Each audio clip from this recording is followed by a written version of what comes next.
Welcome to Basic Brewing Radio for Thursday, March 6th, 2025. I'm James Spencer.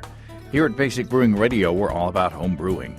This week, Adam Ross of Twin Span Brewing and I talked to Rob Brennan of Supermoon Beer Company in Milwaukee, Wisconsin. This past July, Adam and I paid a visit to Supermoon, a brewery with a fascinating backstory, known for incredibly well-crafted mixed fermentation beers. If you want to support us financially, check out patreon.com/basicbrewing, and thanks to everybody who's helping out in that way. If you go to patreon.com/basicbrewing, you can see a long list of stuff that you can access if you sign up as a supporter. And many thanks to the new Patreon subscribers who are signing up every week. Your help is very much appreciated. Steve Wilkes and I are set to get together this week to shoot more videos. I believe he's going to bring a tasty cherry mead and a Kvike Pale Ale, while I'm going to share my Bock that's on tap in my kegerator. Financial supporters will get early releases of those episodes, along with recipes. And on my beers, you'll get a behind-the-scenes video as well. I kegged my Bock 9 days after brewing. It's dang tasty already. I sent out samples to Adam, along with Scott Housel and Chris Colby. Looking forward to hearing what they have to say about it. I brewed my Bock with L18 Goat, the seasonal lager yeast from our friends and sponsors at Imperial Yeast. Because this was a fairly big beer that I fermented at lager temperature, I did make a starter this time, although Goat zipped through that 2 liters of wort in a very short amount of time. I chilled the 1066 Bock wort down to 55 degrees Fahrenheit or 13°C. I pitched the dregs of that starter because I chilled it and settled the yeast out before I used it. Aerated with oxygen, so, belt and suspenders. And, I put it into the kegerator at the lager temperature to get to work. And my airlock wasn't bubbling before bedtime, but it certainly was bubbling before breakfast. L18 Goat fermented very cleanly. Brews from Imperial says that there are some more fun releases coming from Imperial this month. I can't say more at this time. I don't know much. But I'm looking forward to formulating some recipes to go along with them, so stay tuned for more information. You know we love Imperial yeast. With 200 billion cells in each easy-to-open packet, my stir plate is usually dusty because I don't use it anymore to make starters for moderate-gravity 5-gallon batches. Ask your local homebrew store about L18 Goat from Imperial Yeast. It's the current seasonal. Take advantage of the cold tap water for your chiller and brew you a lager. Keep an eye out for those new strains coming soon, and check out all the dependable deliciousness at imperialyeast.com. It's imperialyeast.com. Okay, let's get right to the conversation because we talked for a long time. I think Adam and I could have listened to Rob for a few hours more. Rob Brennan of Supermoon Beer Company in Milwaukee, Wisconsin. Welcome to Basic Brewing Radio. Thank you so much for having me. This is awesome. We've got a guest, a stalker of mine, Adam Ross from Twin Span Brewing up in Bettendorf, Iowa. Always happy to be here and drink beer with you, James. Well, I invited Adam on because Susan and I, my wife Susan and I, randomly went to Milwaukee on vacation the first week of July last year, and I was posting pictures from on Instagram from the area, and somebody on Instagram posted, let me find it, and Josh on Instagram posted, if you're still in Milwaukee, highly recommend to stop at Supermoon Beer Company. Or Supermoon Beer Co. on Instagram. And then you responded. You said, old school listener of the show here, back to 2008. So, right. Unfortunately, you were out of town, though, because it was the holiday. So welcome to the show. I was sad to miss you. There's, Instagram is a funny thing because I'm either trying to not look at it at all or, treating it like a messaging service like this. So it worked out nicely. So Adam and Susan and I went to your place, and quite a story for one of the coolest breweries I think I've been to, both in terms Wow. of the location, the history of the location, and then the beers themselves. All three, just a wonderful story, and I couldn't wait to get you on the show. And of course, here we are. What, 6 or 7 months later, whatever it is. Right. Who's counting though? As it happens. Yep. Yeah, James, I want to throw out there. It wasn't just that recommendation. I had friends recommend going to Supermoon. I go to Supermoon as well, including a pro brewer friend of mine that I highly respect his opinion. He said we should go, and so when we were up there, um, I said, James, here's a list of places I think you should go, and then I decided to just show up, more or less unannounced. And and then when you said, "Hey, where should we go next after Lakefront?" I was like, "Yeah, let's do Supermoon," and really happy that we chose that. Yeah, and one more trip into memory lane. Rob, you and I had corresponded via email years ago, Yeah. and coincidentally, it was about There you go. Lakefront, right? I can't remember the exact conversation, but you mentioned you recommended visiting that brewery as well. Yeah, it was you at the end of an episode, I think soliciting specifically like, send us your favorite brewery tours, why they're your favorite and things like that. And I was sitting at my desk at work. I can remember writing the email. I was sitting at my desk at work and I wrote this email about my favorite brewery tour at the time and kind of still to this day, which is Lakefront. It's a renowned, very like can't miss it, epic style brewery tour, and they have not taken their foot off the pedal since even then. The tour is still very, very good and very fun, super memorable, and it's one of the things that was kind of a catalyst to me starting to homebrew at all. Oh, wow. Was the tour? Wow.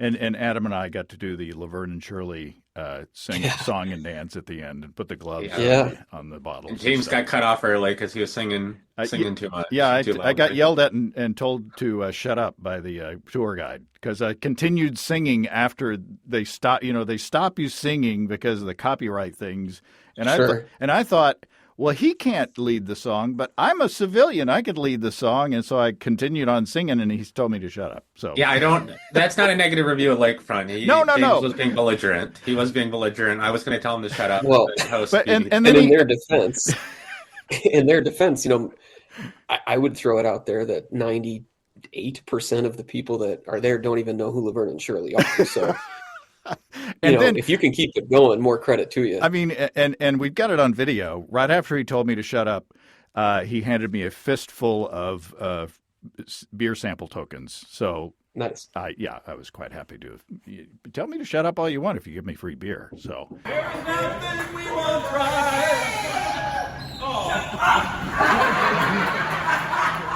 So it was after that experience that we moseyed on over to your place. And here's this cute little house in this cute little neighborhood.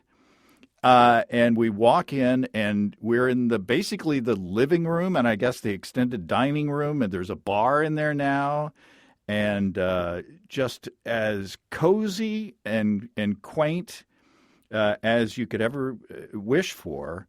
But you got to tell us a story, because the story behind how this brewery came to be is just you can't make it up. Yeah, you really can't. And you certainly can't write a coherent business plan based on it either. That's a whole other chapter. But the loose story is my wife and I met at Marquette University back in the day as undergrads. And I guess that was, in the mid-aughts. And one of the kind of catalysts for me starting to homebrew was a visit to a friend up in Michigan Tech, Upper Peninsula of Michigan, a bunch of engineering students who were making their own beer in their basement.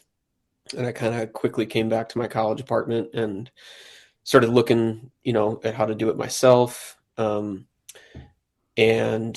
started listening to your show. That was your first as mistake. Part of the well, it drew me in, just like a lot of these. The rabbit hole is the realest thing there is from a homebrewer's perspective. Like once you're falling down it, you just kind of keep going. And and at the time, this is 2007, 2008.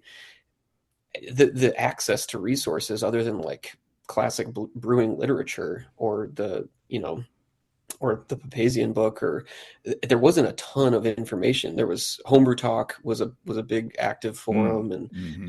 I was actually active within the forum of the homebrew shop I was buying from at the time, which was online only, or not online only to me. It was based out of Minneapolis. It was called Midwest Supplies. Mm-hmm. And so I was active on their forum, and I was just kind of trying to get all the information I possibly could. And Basic Brewing Radio was one of those things. I listened and re-listened, and you guys launched video at the time I was starting to kind of watch it. So there's really cool videos that were really kind of working to kind of inspire me. There's a couple of them, and we'll pepper them in if I can remember them along the way as we chat. But it was a big deal at that time to see other people's breweries that were across the country, because I didn't have access to that. Rob, Anyway, you and I were on the homebrew same forums at the same time, roughly. we were in the same class.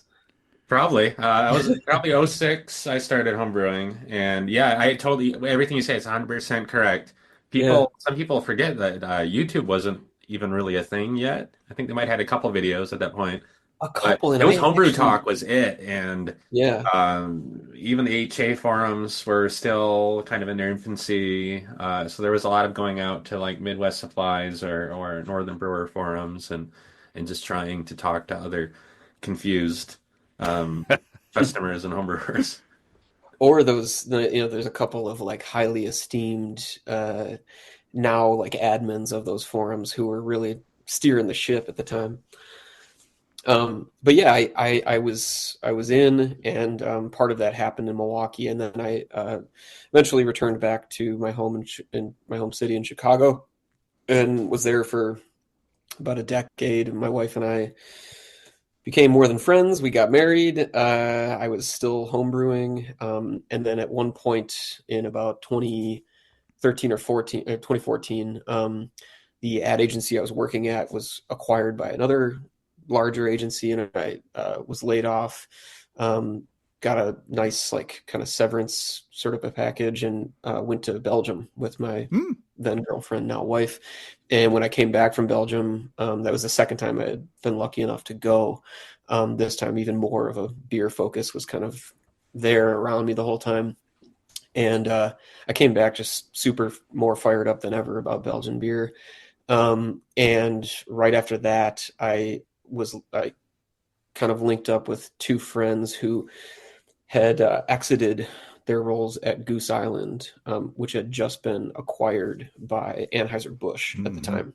So these guys were starting their own brewery in the suburbs of Chicago, and I got on board as one of the first kind of people in the door there, and worked for Penrose Brewing Company for 4.5 years, and gave it everything I got. And they're still around doing great, but I was gassed on being in a professional, in the industry. It was a lot of work. And so my wife and I at the time were just kind of like, you know what, we've been here 10 years, let's try something new. And we ended up moving back to Milwaukee. And I thought I was going to get out of brewing forever and just go back to home brewing. And we were looking for a house. We were living in an apartment there at the time, and we were shopping around for a house. And Bayview, the neighborhood you referenced that we're in, is it's tough to get a house in. People don't tend to leave, and it's very competitive. And so we just weren't having any luck. And this one listing kind of kept showing up as we were searching. And it was this kind of shitty old building that just like nobody was biting on. It was the longest time on the listing things. That, it was on for like 98 days or something. And it was suspiciously priced, and the pictures weren't very helpful. And so we were kind of like, you know what, let's just go see it. And we went to this kind of dumpy old building, and we're like, you know what, we can do something with this. And the original intention was just to work on the apartments and live in one, and then just kind of be close to the park that was across the street. And we went through the whole thing and closed on the building, and we found out that the commercial tenant who had the kind of shop in the front of the building was breaking her lease to expand her business. And so we were left without a commercial tenant. And never having been commercial landlords, we started to look into, okay, what do we do with this space, and who can we rent it to? And in doing all the research about what the building actually was in an attempt to market it, we found out that the building had been zoned to be a brewery for 120 years. And it just hadn't been used as one. So in my efforts to leave the industry, I accidentally bought a brewery. And that's kind of the catalyst of how it all started. And to be totally transparent, at that point in time, I was the one, after we found this out, who was like, we're not doing this. Like I know what it takes to start a brewery, and that's crazy. And my wife was like, we're definitely doing this. And she kind of nudged it, and here we are. Wow. That's Accidentally bought a brewery. I think that's probably the first and only time that's maybe happened. I don't have a reference point for another time. Yeah. So was it a brewery at some point in the past, or was it just zoned that way? It was zoned that way, and what we found out, kind of asking around some of the history buffs, is that so it's not uncommon that a lot of the properties on our side of town in Bayview were granted liquor licenses of varying functions. A huge amount of them, actually, at one point at the turn of the century, were wineries. There was a pretty large segment of Italian immigrants and German immigrants who brought cultivars of wine grapes from their respective regions and were growing them in Bayview on the south side of Milwaukee, which technically wasn't part of the city then. So there was a little bit more of like a pre-1900 sort of an agricultural influence there. And what we had kind of found out is that in the leading up to Prohibition, or like the rumors of Prohibition, our building was built in 1902 as a general store. Two German immigrants were the owner occupants originally. And then at some point in the kind of come up to Prohibition, a lot of the beer barons from Milwaukee at the time, Blatz, Schlitz, Pabst, were kind of hearing of the kind of rumblings of Prohibition, and they basically invented these arms of their businesses to act as sort of real estate prospectors almost. And they were buying up land to kind of hedge against potential prohibition. They were buying up buildings if they weren't already tied houses to act as basically like, other things until prohibition blew over. So like general stores like our building, tailors, soda fountains, and blacksmiths, and all these different shops were owned. Essentially, the landlords were these beer barons, so that they could turn it back off and potentially turn them into whatever, tied houses or whatever suited their needs. And so we are sort of positing, and again, there's no like paper trail about this, but it seems logical that our either our land or the building was part of this kind of hedging against prohibition. And then when prohibition ended, I think maybe a little sooner than even they expected, it just stayed there, grandfathered. Wow. So no one ever used it as a brewery. And I can tell you, if they did, they would have had trouble, because our water supply is, basically residential. There's a lot of quirks built into this building that only a person crazy enough to turn it into a brewery would do it. Low ceilings, non-commercial water supply, all sorts of like plumbing stuff. And but we were the ones who ended up, recognizing that it was sort of a blessing, and it made the application for our federal brewer's permit super simple. And it was really more about elbow grease and some imagination, and kind of taking inspiration from the breweries in Belgium and France that we had seen, that were in fact these kind of like owner occupied farmhouse home breweries. And so that's what we got comfortable with in kind of putting the plan together. Yeah, I don't know if you knew this, but your bar manager, your beer key, I don't know what her official title was, but she was tending the bar at the time. Sure. We told her our story of, who we were and what we were doing. So she took us downstairs. I don't know if I would get her in trouble or not, but No, I gave her the green light for that. Okay, good. So we walked around, and yeah, it's not the most spacious space down there. And No, one glaring omission I was like, "Where's the hot side?"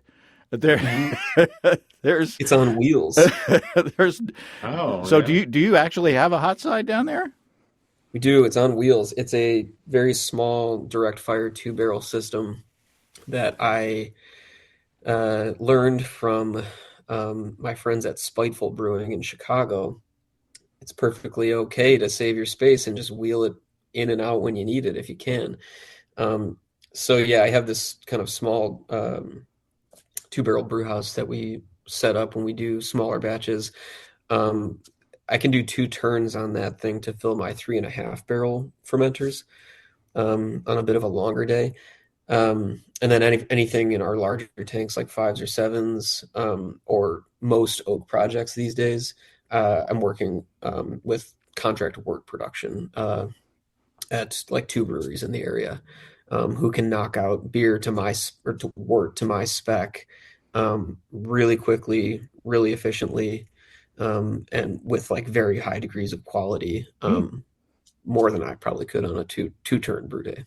Yeah, there's a little brewery in Fayetteville, Arkansas, uh, called Fayetteville Ale Works that I interviewed the owner and founder last year, and they're getting their wort from another brewery across town, and I had Mhm. never heard about that. Is that a more common practice than I know? In maybe not in this country, but it's probably becoming that way. But where I learned that at all was from one of the most infamous lambic brewers there is, which is Cantillon, and by way of um, Dryfontinen, they didn't have a brew house until like 6 years ago or something. Wow. So many lambic brewers have been doing this for hundreds of years, which is to acquire, a mother wort, and they all kind of divvy it up and truck it back to their respective oak cellars, where, basically after knockout, the magic sort of starts to happen within the walls of the brewery itself. Hmm. And so, yeah, I was comfortable with the idea, just knowing that if it was like good enough for them, it's good enough for me. Right. Yeah, less romantically. I don't know if you guys have the restaurant chain Granite City, but We used to. I don't know if there's you're still here. Yeah. they brew all the wort in Ames, Iowa, and then they do tanker trucks. I've talked to the guy who's responsible for that. It's pretty neat. They have like a proprietary process on they basically go through the entire boil, and then they almost freeze the wort, at least to get it to the point where it can safely be transported across state lines. Oh, wow. And then all these brew houses have um, it's just a cellar, so they still add yeast, they still have to dry hop and package and everything, but there's no hot side. And I think that is the whole idea of contract brewing is happens a ton within professional space. A Hmm. lot of pro brewers Absolutely. don't like Yeah. to admit that sometimes they don't like to admit that they're using a contract for a product, but having someone else make the wort and then you make it is certainly less common. It makes me think of within the whiskey world that tends to be way more acceptable and common is that these places end up as blenderies and rick houses, but they'll be like, yeah, we don't make the juice. We're masters at blending. We're masters at uh, Or at finishing branding, the product. So yeah. I'm surprised to hear that you had a hot system or a brew house on wheels, especially one that's two barrels. That's you have a tiny space down there. That's impressive that you can Yeah. make that work down there. Yeah. I mean, and it has like, all sorts of uses. We make kombucha, and um, most of my pilot batches, for anything that's like year round would have come from that. Um, but it's a lot of labor, Hmm. and especially if it's apples to apples on a brew day, if it's a 6, 7, 8 hour brew day, like I can't these days with everything it takes to run that business, I can't justify 8 hours of brewing for two barrels of beer. It's just like really doesn't make any sense. And I have really excellent partners, locally, who I don't have a tanker truck, but I do have a U-Haul connection, and I'll throw two totes on a U-Haul truck and take home 20 barrels of wort. Um, and I can do a bunch of different things with it. Base worts, and I have basically like three base worts that go into oak, and everything, cellar side is kind of up to, I guess, my imagination or ability to pull off from like dry hopping techniques and different yeast strains and mixed cultures, and even blending clean beer with oak beer. Yeah, there's also, and fruiting. There's a million ways to do it. It's a object of necessity, and then it just become this thing I'm very comfortable with at this point, because I also learned how to really write good recipes that are for oak, versus what a traditional clean beer recipe is. So, when I have these very involved, kind of dextrinous aged hop worts, these other breweries can pull them off beautifully, and I don't even see them for 6, 9, 12, 18 months. So Oh yeah. it kind of works out better that way. Yeah, And I love blending. talk about your lineup of beers. I remember, again, I'm old, Rob, and this was in Oh, July. great. But I remember I had two half samples of the triple for sure, which is one of my favorite quote unquote styles. But there was also, remind me, there was was it a fruited saison that was on tap as well? That was everything that we tried was really just well crafted and lovely.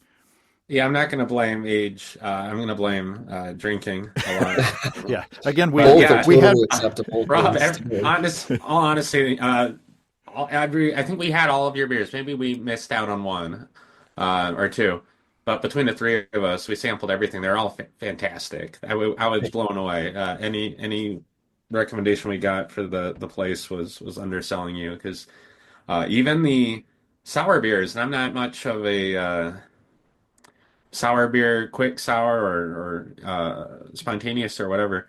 But I liked yours. So Thank you. yeah, everything. I know, James, you took a picture of the menu. I think that's what you're referencing there. But yeah yeah we've yeah, it got was all good. we got the Farn, which is a Yeah. 16-week mixed culture saison, lemon curd, green tea, grassy funk, fermented pineapple, herbal, and floral. More Than You'll Know Midwest Pub Ale, Inkhorn oak lagered Munich wine, Sensitive King Abbey style triple. That was the one I had two samples of. Saison Bayview farmhouse style saison, Farmhouse Radler farmhouse ale fermented with grapefruit, and Punch Bowl Piquette French oak fermented sparkling Piquette fermented with cherries, raspberries, and something else. My photo cut out. I remember that one. Was it pink? I remember there was a It was pink. pink. Yeah. Yeah. It's the pink one, as people say. Yeah. Yeah. They were all just really, like I say, well crafted and delicate, and give me more adjectives, Adam. I mean, because they were. It was like this is really something special. I like the idea. Yeah, I like the word delicate because and you might have a connection here, Rob. I want to say 10, probably 15 years ago, if Americans were brewing Belgian beers, they were very much like ales that were loud, like tons of clove, banana, a lot of fruit. And then I was at, I think it was Haymarket in Chicago. Haymarket did Belgian right out of the gate. I think it was them. They were doing Yeah. traditional Belgians. And the thing that blew Yeah. me away, and I remember talking to the brewer, this is 15 years ago now, and being like, "Wow, none of your beers are sweet or heavy or gloopy. They're super dry. They're all very, but they're still delicate and complex, and there's just so much going on, and you don't have to be, loud. It doesn't have to be Mm. screaming." And so I think your beers had that nuance, and I'm not going to try to remember descriptors, especially when you've got those adjectives already on your menu. But yeah, they were just very complex, but also we drank a lot quick. I mean, they're easy to drink. So And we we Dry beer, man. and Yeah. we had been to Lakefront beforehand. So we weren't Well, that impaired, though. We knew what we were tasting. well, thank you. I also love Haymarket, and gravitated toward Haymarket because they were a very early adopter of a lot of things. Pete Crowley was the proprietor, and maybe at the time brewer. I don't know when you went, but um, he came out of the brew pub kind of chain of Rock Bottom and really drove. I mean, second to, I would say, Greg Hall. Um, really championed bourbon barrel aging and blending of bourbon barrel aged beers. And he went on to found the Festival of Wooden Barrel Aged Beer that takes place in Chicago. I just Wow. went to that last Pete's year. baby. Yeah. Yeah, it's incredible. And it celebrates now wood aged and wood blended and wood fermented beers of all shapes and sizes. But originally, back then when his brew pub opened in the West Loop, I would go, and even something like a Belgian pale, which they had, I think they still actually make. I didn't have a reference point for that. Even when I was in Belgium, I was like, I don't even know what this is. So, it gave me an understanding at an accessible level about like what dry versions of the things I already know. So out of that list of beers that I read on the menu, how many were made from like a similar or same base wort? I mean, was there a common denominator between a bunch of those? And what's that base wort? What's your blank palate look like as far as a base? There's two on that menu would have been from the same mother base wort, if you want to call it that. So I like I said, I have like three, and I do I guess what I would boil down is like a light base, sort of a medium, and like kind of a more sort of beefy blonde base. And the light base is what I tend to use if I know that I have stainless cellar space and if I have seasonal fruiting projects coming up, because I just always prefer a less obtrusive base for the fruit to kind of speak on top of versus having to kind of like muddy it with something that already exists. I would rather brew something I know is meant for fruiting so that it can give it the best chance of like letting the fruit speak authentically about itself. And so that would have been what Farn is. So when I have wort that I end up using for fruiting projects, for that one I sent it into stainless, and I've done it, I think that was batch 3.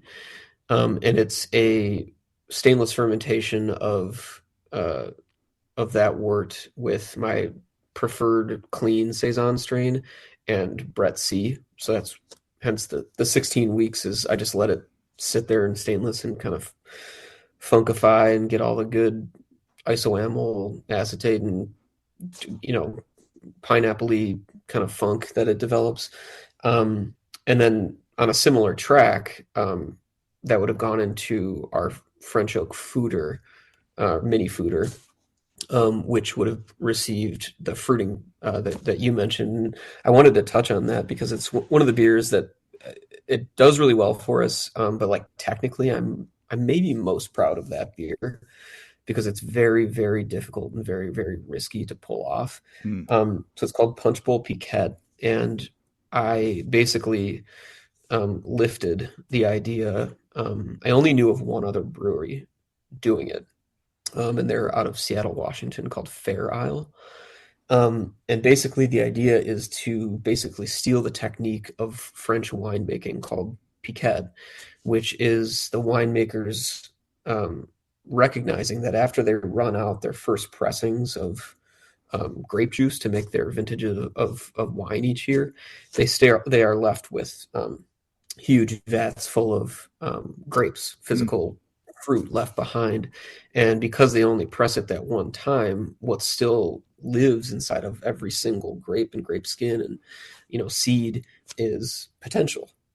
So basically it's a farmhand style approach to using what's already there for free to make a half strength wild fermented eventually session bubbly wine that historically, again, similar to Saison, no one really knows the full story, but the myth is winemakers make this for themselves with the second pressings of grape skins. And so they run up a solution of water and sometimes honey or dextrose or a simple sugar to basically kickstart a wild fermentation with the second use wine grapes.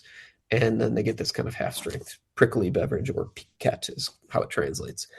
And so I liked that idea because we make beers every year with whole fruit from Wisconsin. We use Door County tart Montmorency cherries that I go to harvest every year.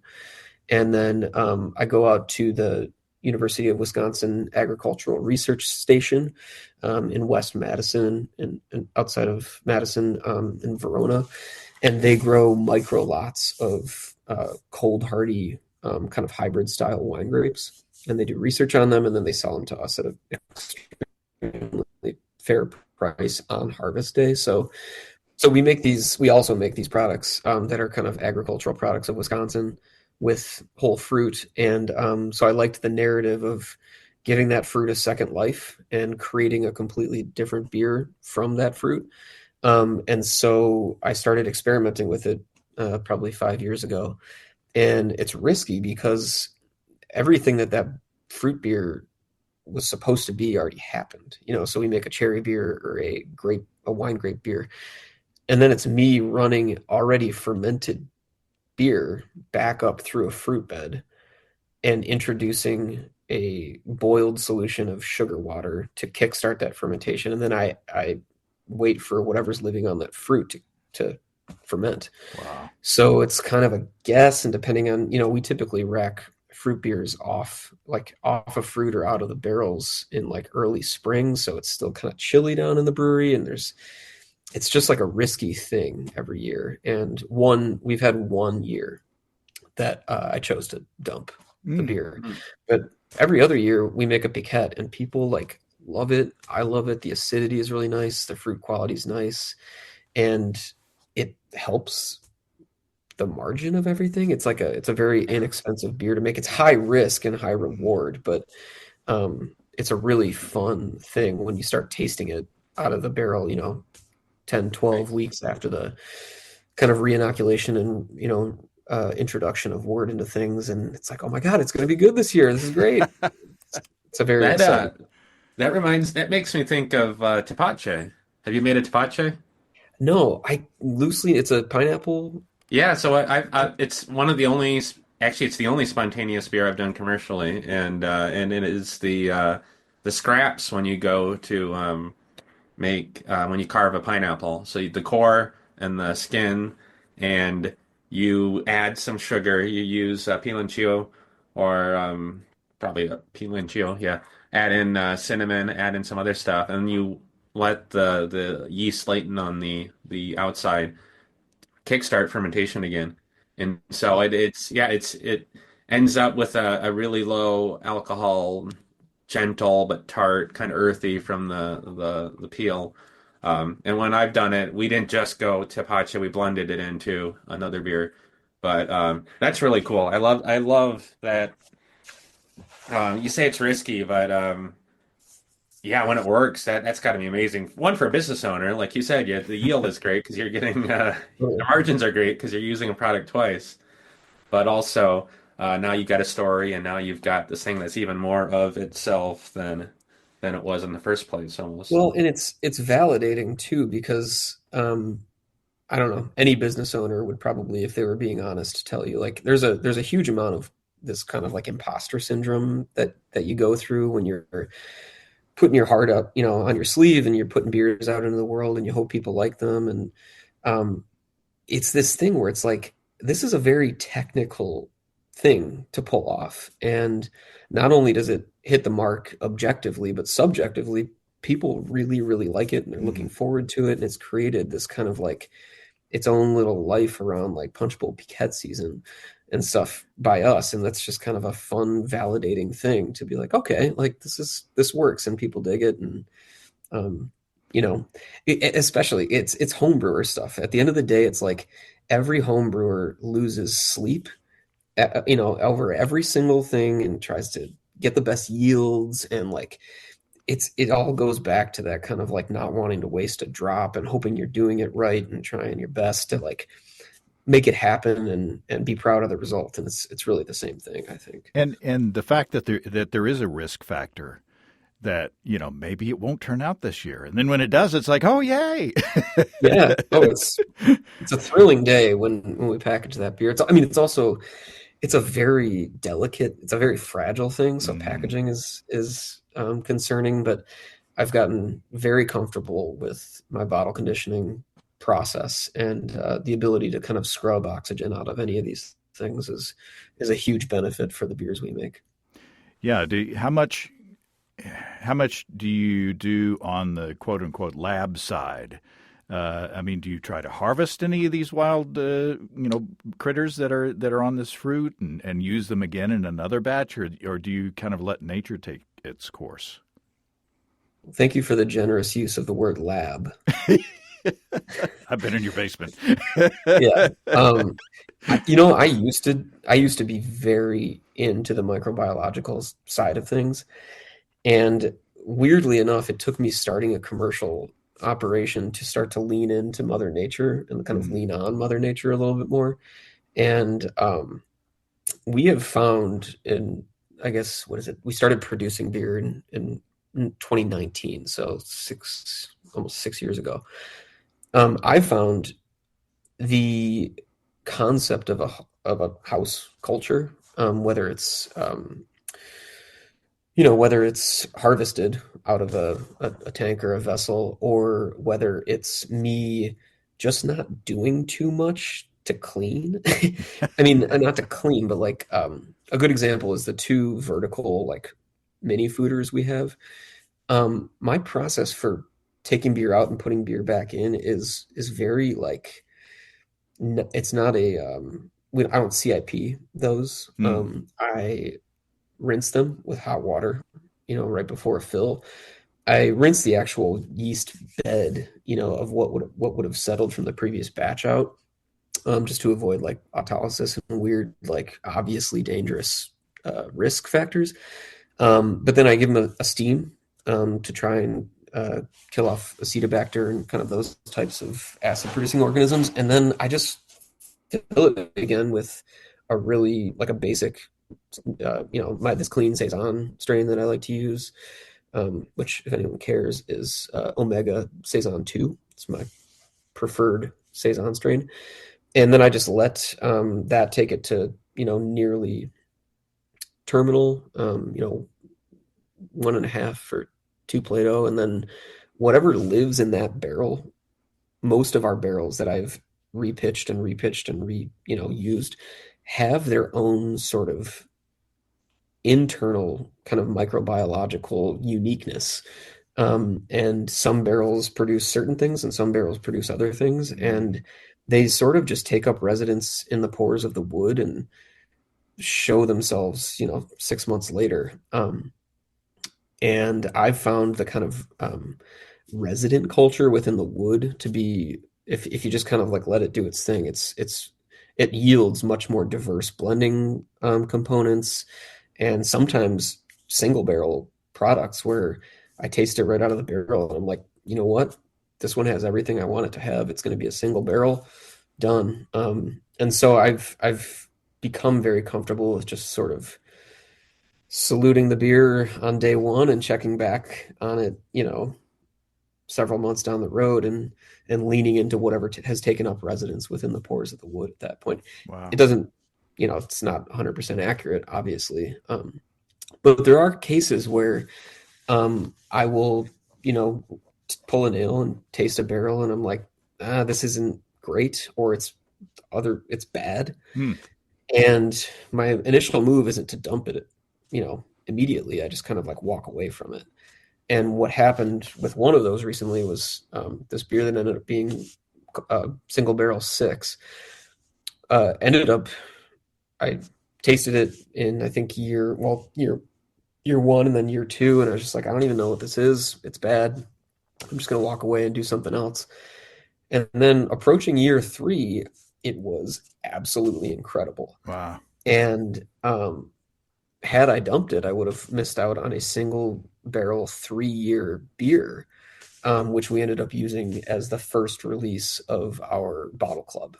So it was a very unique kind of low yield beer, but it wouldn't have happened if I would have been too too eager to dump it.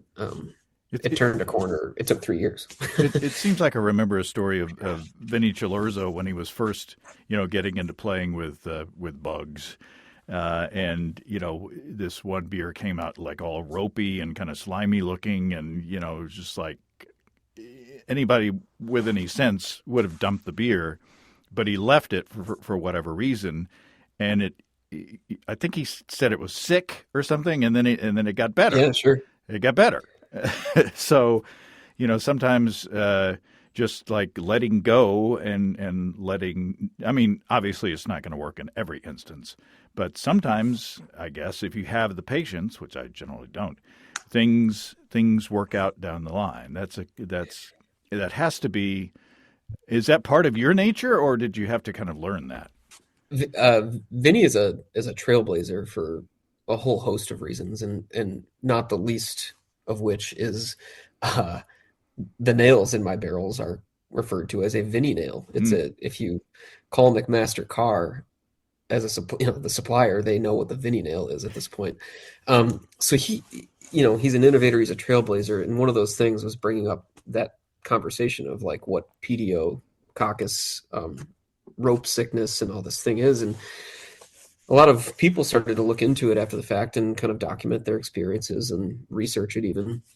And I think what helped me start to get comfortable with this and trust the process, so to speak, is recognizing that what we're doing is making living beer. This isn't a 14-day beer that gets pasteurized and put in a can and sit on a shelf somewhere. This beer lives and it evolves and it metabolizes and it continues to metabolize in ways that maybe we super smart modern humans don't even know yet. But it's got many thousands of years of genetic evolution to put itself in situations where it knows how to keep eating and feeding and metabolizing and sometimes sleeping and sometimes waking back up and doing what it wants to do. So, when beer goes ropey, it's sick, but hopefully sick things get better. And in this case, that's what happens. And, you kind of have to do your homework and put those microorganisms in Brett or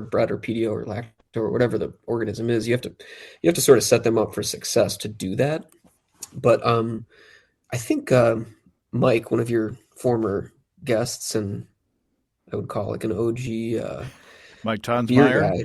Yeah, he did a really good documentation of I think it was his book, charted the metabolic pathway of a Brett strain from like the pitch all the way through like a dormancy and kind of remetabolism. And I'm pretty sure it was his book, but it's a fascinating thing to actually have some reference of now. And what you said earlier, I think resonates, which is, most people are quicker to dump those things because they're under some sort of pressure to do so. Either seller space is lacking, or they have investors that are just like, get it out of here and put the next thing in. And I think the only common thread I would say that Vinny and I have, I would never compare myself to him. Although a cousin of mine just brought home a vintage bottle of Temptation that I cannot wait to open. But the only thing I would say is the same is we each as brewers have put ourselves in situations where we were afforded the ability to be patient, meaning we lived above, the cellar when these things were happening. So I could just justify leaving it because I was living there. If we were under far crazier financial burden or circumstances or something and I had to sell beer, I would have dumped it and moved on. But I was in this very bizarre, very lucky situation to just kind of like let it go, move on to the next thing. I'm curious. Are these wine barrels, bourbon barrels? What's your barrel stock mostly? Mostly wine, mostly French oak red. Okay. Got a handful of Hungarian, virtually no American oak wine, handful of bourbon barrels. And are you getting these wet and then you're just keeping them keeping the barrels happy, and or are you rotating in and out a lot? I water them like I water plants. Hmm. I just water them from time to time.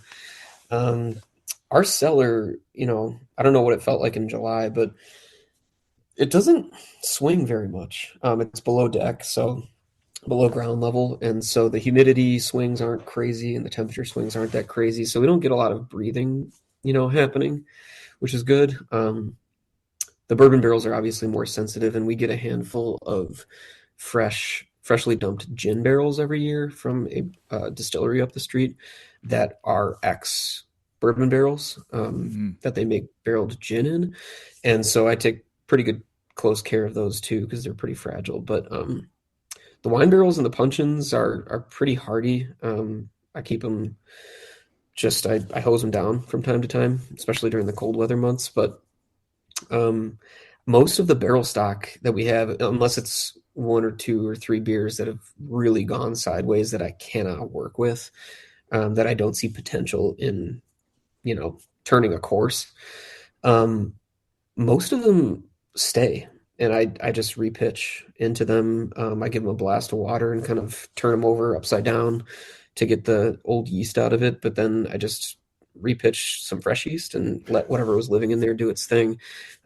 So I don't have like a one in, one out policy. Even for bourbon barrels, if they're still structural, if the structural integrity is sound enough, I'll pitch them again and just see what happens because, I'm not making imperial stout, which would be like, all of that character comes Hmm. out in the beer and you don't have anything left.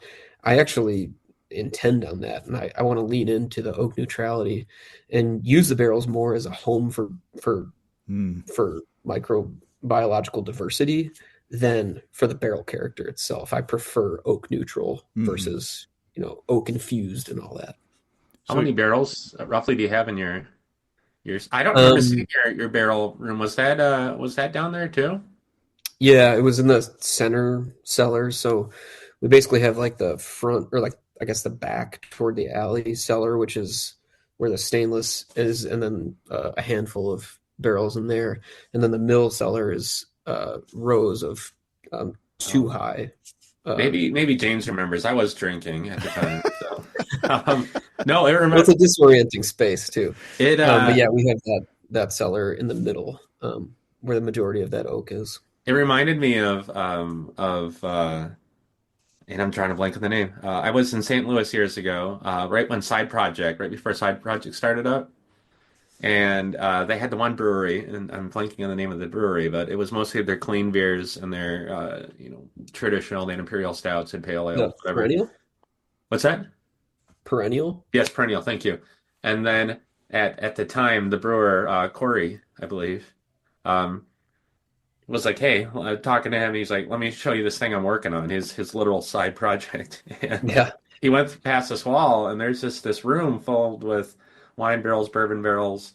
You get that feeling when you walk into it that this isn't like a bourbon rick house. This isn't there isn't like just rows and rows and rotating in and out. It's like it almost feels like you say like a home brewer. They know each barrel. They know the ecosystem. The brewer knows the yeah, ecosystem in each barrel and knows what it's doing. And that barrel does this. It sits over there, and this barrel does that over there. I want to totally. say Corey had maybe 100 barrels in his little space, but yeah, that's really cool to hear. And I totally get it. You probably only retire a barrel if it goes really sideways, right? Like Yeah, yeah. there's There was no saving one. it. Yeah, and there's one recently that happened too. There's actually, I mean, it's less than five, I would say, over the course of time. Like less than five barrels have I had to just be like, this is absolutely not happening. hmm. Um, and you know what? Part of me is like, I should have just let him go, but as you saw, space is a premium for me. Mhm. So if it's really, really not going to get me anything, I cannot let it just sit there. So I love that. I love we have that. about 40 I down love there. that beer is an agricultural product. It changes, it lives, it dies. At some point, a lot of consumers equated beer with Coca-Cola and soda and all of these products that can sit on the shelf and you don't have to worry about the date. But Hmm. beer is a thing that's made from grown products and evolves and changes over time. And I think adding the variability of barrels just adds an extra layer to the top of that. So that's really cool. I I wish I had more barrels. I wish I had a space where I could do that in because I find that stuff just fascinating. That's probably why I enjoyed all your beers so much Mm. is that I think James and I picked up on that the TLC you put into to all those different cultures. Thanks. That's a really hard thing to, again, write a plan for. Like you can't write in a Word document, I want people to care about my beer, or like, there's I no want to plan for create that. art. I want to create art. Yeah. 10 minutes Yeah, of because that's a pleasure. terrible, nobody wants to lend those people money. But um, that is what I hoped, if I was going to go this route of this kind of like more rustic, traditional thing and kind of put it into especially the Milwaukee market, which is like it's a lager market, it's a clean beer Mm. market. Its reference point for a lot of that is really just export beer that I wasn't even sure if people were drinking a lot of at that point, but I was just hoping that they would like it if we put the work in to make sure that the beer was good, and then kind of do like a secondary educational kind of speak about it differently, try to bring people in and stray and run the other way from elitism. And I've never once in my entire career as Supermoon used the words beer snob or Mm. anything like that. I think that doesn't do me any favors because I serve beer in bottle conditioned. I can't have snobbery about it because I want people to buy it. you Hmm. know, And you have um, clean beers, but you have and with clean clean beers beer, too. yeah, yeah. So how's that play with the wild ecosystem that you have going on down there? Do you have a special room or special No hoses or special room, and unfortunately. I have special hoses. I have dedicated hoses, Mm. soft parts, and it's really honestly not more than that. Anything hard, um, I do I boil a bunch of stuff like once a month. But the other thing, it's just like trusting the chemicals in a CIP and SOP of cleaning. But other than different soft parts, it's just kind of like following the process to a T and trusting that. Um, I feel should knock on wood or something. We haven't had uh, unintentional crossover of those things yet. no, we did Um, our first Brett beer a few months ago, and some of my pro brewer friends were just looking at me like I was crazy, and I'm like, at this point, I trust my processes, I trust my cellarman, I trust our chemicals, and yeah, we did a full. I mean, the Brett just ripped, and yeah, I've had clean beers in the same tanks since then. I've had no cross contamination. It's the yeah. I need to knock on wood before I say too much more. It's almost to the point. It's like, are you that nervous about your own process that you don't trust it, or yeah. do you think Brett is just this big scary thing, or where's the yeah? Well, I think this is also a good parallel to homebrewing, which is we inherit the anxiety of the people we seek advice from. In these forums and all these things, there's these adages and kind of isms and all these things that just start to kind of become scripture Hmm. for homebrewers of like, absolutely don't do this, don't do that, or else you'll screw it all up. And that's no different in commercial brewing. Like we kind of inherit other people's SOPs, even though they're not relevant to us, or these kind of just old pieces of advice or wives' tales or legends or whatever. Um, and Brett is like you could open up a Pandora's box of like all of the completely like insane mythology of Brettanomyces and what they're able to do and where they're able to hide. Like there's some, mischievous You strategic thing. It's just like it's a crazy thing. It's true, it's true as from a microbiological standpoint.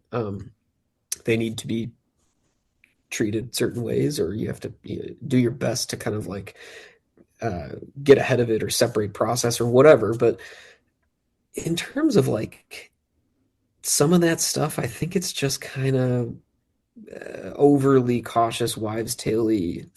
stuff. In a modern brewery with modern stainless steel equipment and good chemicals and a good process, I, I'm of the opinion that you can kind of Right. keep them in the same neighborhood You just got to without. keep your soft parts separate. That's what Right. Mom used to Right. say. But that's That's Can't pack a second pair of underwear. correct. Yeah. So Rob, you talked about business plan. You've built up your own little micro environment here in the space that you're in. Are you happy there? I mean, if you were to want to grow beyond those small spaces, how could you move that world into another space, into a larger space? Are you locked in, into that space? Have you thought about that yet? I mean, we're locked in to that space insofar as we own it, which is a privilege that not not a ton of breweries have. So I'm willing to just get comfortable with the amount of volume it allows us to make, which is to say, like a landlord's not going to come and raise the rent on me or anything like that. So I'm willing to recognize what a valuable thing that is for Mm. planning, especially for beer that takes years to make.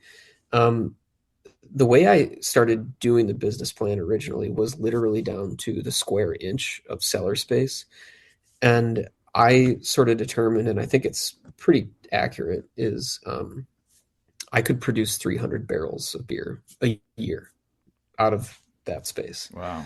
And if I was doing that, then and doing it in a certain, like mostly direct to consumer through our tap room, if I was doing that with a relatively lean crew, which is pretty much me, in the production side, and some trusted bartenders, that we'd be great.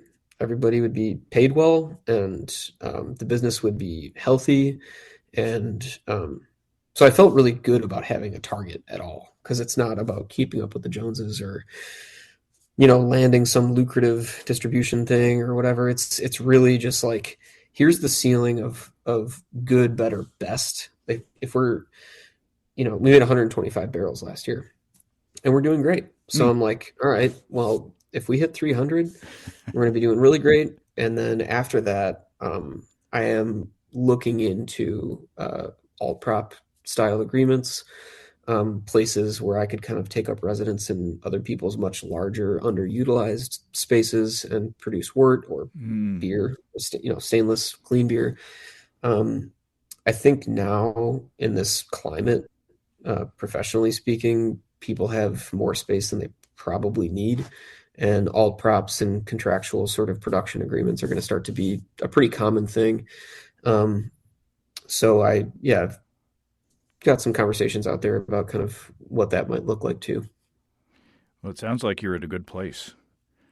And I you're think so. certainly making good beer. Just amazing Thanks. beer. Um, That part first. yeah. Yeah. Everything else will follow, hopefully. So speaking of your beer, if people want to sample your beer, do they got to come see you? Yeah, right now, they got to come to the brewery and sit down in the tap room or visit Milwaukee. We have a number of wholesale accounts that I self-distribute to, which is either me or one of my team, literally delivering the beer to bars and restaurants and stores around town.